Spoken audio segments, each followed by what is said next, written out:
Hola a todos, ¿qué tal? ¿Cómo están? Esta semana se cumple un año del inicio de la guerra de Ucrania para unos, operación militar especial para otros. Pero puede que la guerra tenga mucho de sobredosis de testosterona y de teatralidad, como si se tratara de un combate de lucha libre. Pero con muertos más que reales. Nuestro invitado de hoy, el escritor mexicano Iván Farías, aborda el mundo de la lucha libre en su novela El misterio de la máscara perdida, que presenta este miércoles aquí en París.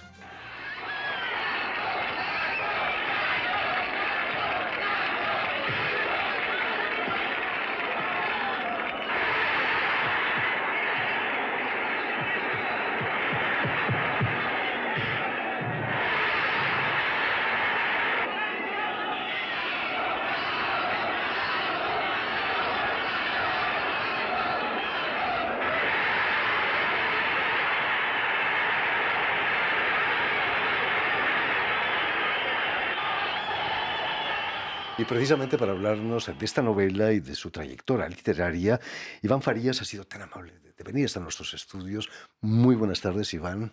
Hola, ¿cómo están? Pues yo muy feliz de estar aquí, en esta ciudad tan bonita, tan maravillosa, y que, bueno, había estado viviendo desde hace mucho tiempo y quería visitar.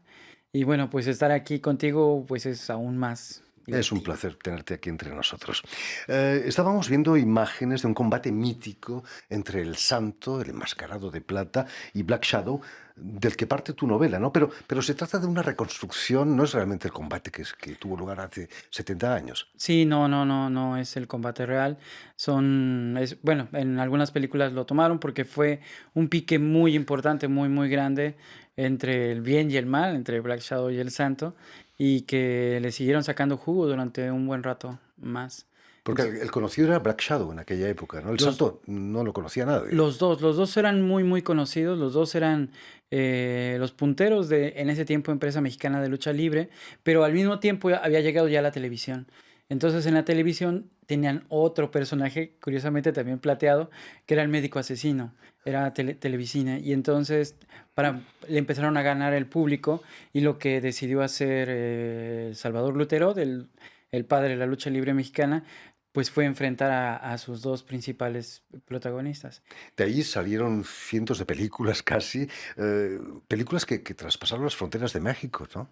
Así es, Santo se volvió todo un personaje mítico, extraño, particular, porque existe, pero a la vez lo que pasa ahí no existe, ¿no? Y lo que es curioso es que si hubiera ganado Black Shadow, el que se hubiera convertido en eso era Black Shadow, porque ya había contratos de películas para Black Shadow. Cuando él pierde la máscara es muy importante. La máscara les da ese poder de ser otra persona que no son ellos. Incluso cuando, no sé, tú los ves arriba del escenario, arriba del ring, y se ven gigantes, parece que brillan, y ya cuando bajan y todo eso, a veces son un poquito más pequeños que tú, pero mientras están ahí, son gigantescos, son de chicle, parece que vuelan, que no les duele nada, ¿no? Se conocía la verdadera identidad del Santo. No, eso es algo que no pasa en la lucha libre, pasa en la lucha libre, bueno, el wrestling y por el ese japonés, pero en México hay una cosa muy obsesiva de que no se dejen ver la máscara. Y incluso si tú te dejas ver la cara, es como, pues pierdes al Sacrilegio. público, Un así es. Eso es bueno para los productores de las películas que pueden intercambiar los actores, ¿no? Sin que se sepa. Le dicen, no pasa en las películas, pero pasa en todo lo demás. Le dicen luchador botarga. A veces llevan a un luchador escondido con otro, y entonces eso es lo que pasaba a veces con el Santo. Había días que luchaban 3, 4 lados al mismo tiempo, pero pues no. Imposible, ni Dios puede hacer eso, ¿no? Así es, solamente el Santo. Permíteme, Iván, que cuente a nuestros oyentes que has nacido en 1976 en la Ciudad de México, en el barrio agrícola oriental. Un crítico escribía que en ese barrio solo salen valientes y que tú eres uno de esos valientes que ha salido de ese barrio. Tan difícil era la vida en agrícola oriental. Pues fíjate que yo no sabía que era así de difícil hasta que salí y regresé desde muy joven. Mi Mi familia pudo comprar una casa muy pequeña cerca, fuera de la Ciudad de México, en un lugar que se llama Tlaxcala. Entonces, cuando empezamos a salir, pues te dabas cuenta de que la ciudad, esa parte de la ciudad era bastante dura, ¿no? Bastante, pues, rijosa, llena de problemas. Y bueno, pues yo, como dirían, no regresaría, ¿no? O sea, voy Pero a ver a la familia y eso, pero no. tú en particular no tuviste problemas en tu infancia. Pues, bueno, es que son como cosas normales, ¿no? O sea, sí, te agarras a golpes un par de veces, pues congeniabas con diferentes tipos de personas. Yo afortunadamente siempre tuve el poder de hablar y de contar chistes y ponerle apodos a los demás, motes. Entonces había como ese poder de la palabra, de que sabían que no se podían meter conmigo, pese a que estaba gordo, porque sabían que yo les podía contestar peores cosas, ¿no? Entonces siempre había como un respeto. Estaba el germen del escritor, de novela negra, ¿no? Casi. Así es, de las respuestas, de siempre tener alguna tontería que decir. Y bueno, alimentado porque en la casa siempre había libros, siempre había libros regados en el baño, en el comedor y todo eso. Entonces, pues sí leía bastante, sí leía bastante. He leído que tu abuelo, don Ramón, fue luchador de lucha libre. Es cierto que te contaba historias sobre ese mundo, algo turbio de la lucha. Así es, sí, él fue luchador amateur, él fue chef, mesero también. Entonces, pues en la casa estaba esa mitad y mitad, ¿no? Porque O no había sea, la muchos comida. profesionales, ¿no? En la lucha libre entonces. Ya había, pero él era amateur, o sea, solamente lo hacía por el gusto de hacer ejercicio y luego también tuvo un equipo de fútbol que él dirigió, ¿no? Y bueno, yo siempre fui con él, lo acompañé a varios lugares de lucha libre, en especial a un sitio que era gigantesco, que se llama Cuatro Caminos, no el de España, el otro lugar que se llama así Cuatro Caminos, que era un domo gigantesco, donde se hicieron grandes batallas y donde llegaron muchos luchadores de Japón, de Estados Unidos y de muchas partes del mundo. Un ambiente increíble, imagino, Bueno, ¿no? Ahí franceses, dentro. por ejemplo, estaba André de Jong, ¿no? Famoso. Sí. Eh, Estábamos haciendo ante un momento un paralelismo entre la guerra de Ucrania y la lucha libre, pero la lucha libre no todo vale, ¿no? Hay reglas muy, muy estrictas. Hay reglas que siempre las rompen los rudos. Los rudos siempre rompen las reglas. Y esa es la idea. Y que el técnico tenga que seguirlas a pesar de que le esté yendo muy, muy mal. Y es un juego en el que hacen que la gente se enoje. Y entonces el rudo suelta, levanta el pecho y lo ve. Y es un juego, es contar una historia abajo del ring y para todo el público. Y aparte, el cuerpo del luchador es su lenguaje.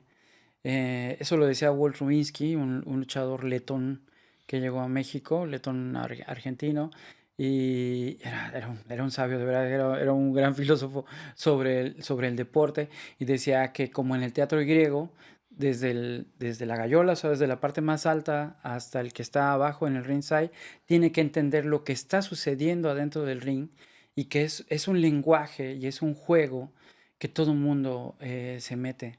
Entonces, eso es cuando menos la lucha libre mexicana, porque la lucha gringa y la lucha japonesa tienen variantes, pero aquí es eso. Y además otra cosa que tiene la lucha libre mexicana es que es mítica. No son buenos y malos, sino son representaciones del bien contra representaciones del mal. Entonces hay luchadores como el Santo, como Místico, contra luchadores malvados como Averno, Mefisto. Terribles nombres. Vladimir Putin podría ser un rudo perfecto, ¿no? No, Vladimir Putin es perfectísimo, porque aparte es pequeñito, ¿no? O sea, tú cuando lo ves junto con los demás líderes mundiales, es pequeñito, entonces tuvo que sacar esa rudeza, ¿no? Enseña mucho los dientes, amaga, saca al público, los enfrenta y todo eso siempre demostrando que puede hacer más de lo que en verdad va a ser. Terrible, ¿no? Antes de dedicarte a la literatura, Iván, he leído que has trabajado en multitud de oficios, incluso de librero.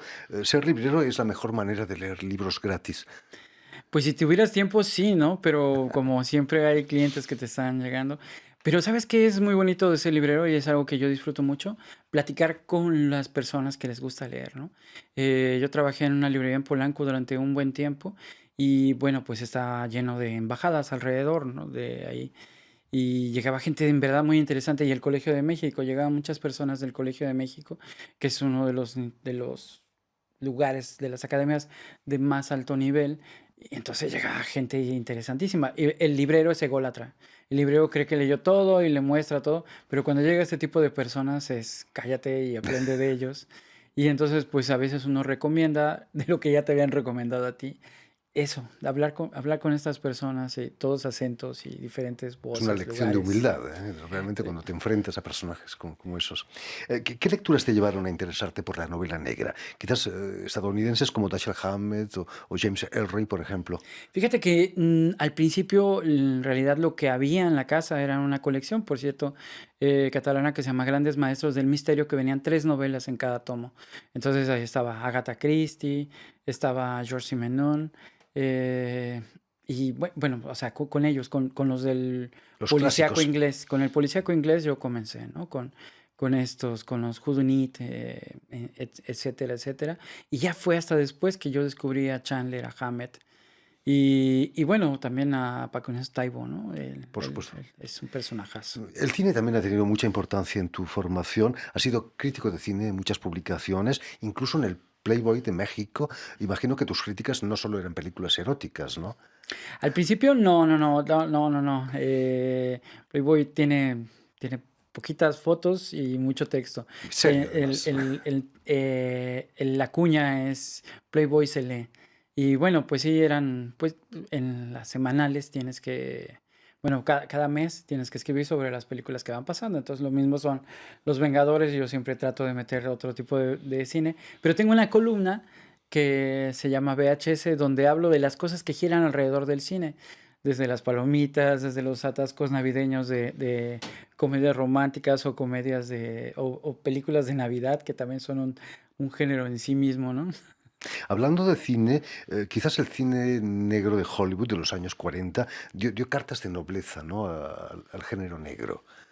Yo creo que sí, pero más bien fue cuando llegó aquí a Francia, ¿no? Que los gringos lo veían como, pues, cine Subgénero, barato, claro. y ya cuando llega allá se dan cuenta de que no era así, ¿no? Incluso, por ejemplo, el término de cine noir, pues se lo ponen aquí.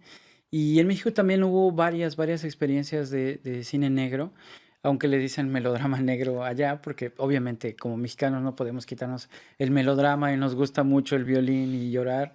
Y entonces sí, sí está mezclado ahí.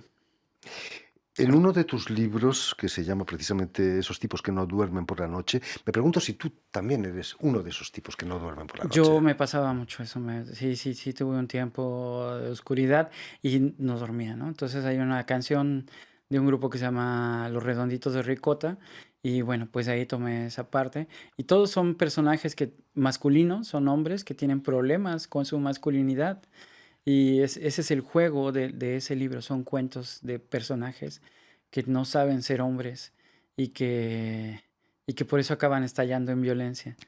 En uno de esos cuentos, dos jóvenes huyen con una camioneta sin frenos. Es una bella metáfora de nuestro planeta, ¿no? Estamos huyendo sin frenos hacia no sé dónde.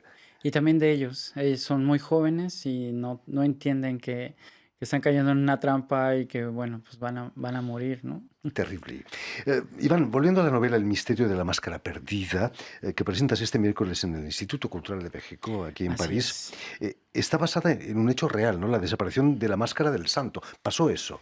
La máscara de Black Shadow, fíjate Ah, perdón. que bueno, en México hay estos encuentros en los que el otro pierde la máscara, que en realidad es como quitarle la personalidad al otro, por eso es algo tan importante. Algunos sobreviven su carrera, otros mueren, otros desaparecen. ¿Qué pasó con Black Shadow? Y ¿Desapareció? Black Shadow no quería darle la máscara al santo porque no. Entonces se fue, regresó, le dio una máscara, se la da al santo, el santo se va a bañar. En ese tiempo el escalafón era muy grande, entonces el santo tenía su lugar solo para bañarse, y dice que cuando salió ya se lo habían robado.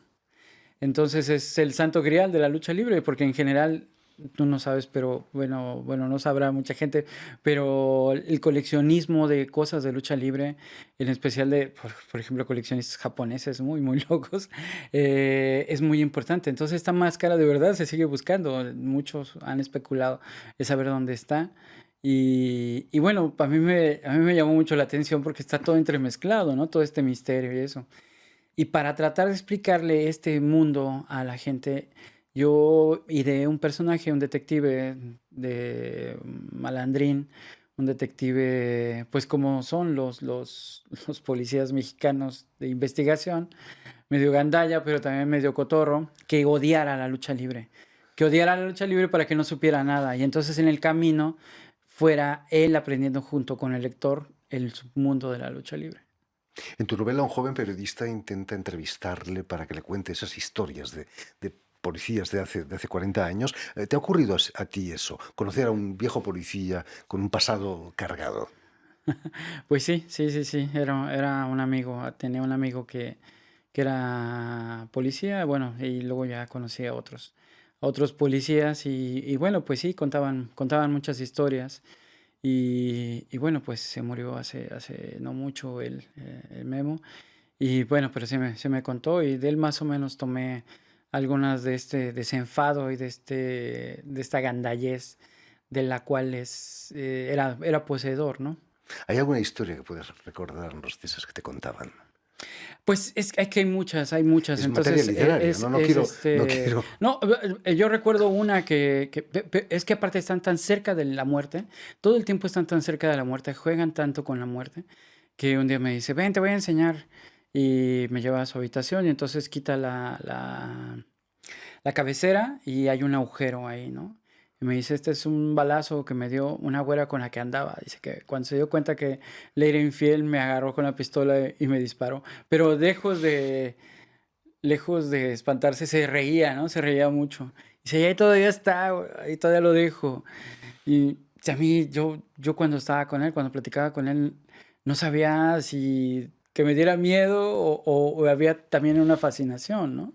¿A qué se debe en México la popularidad de la nota roja? Quizás que la realidad es también roja.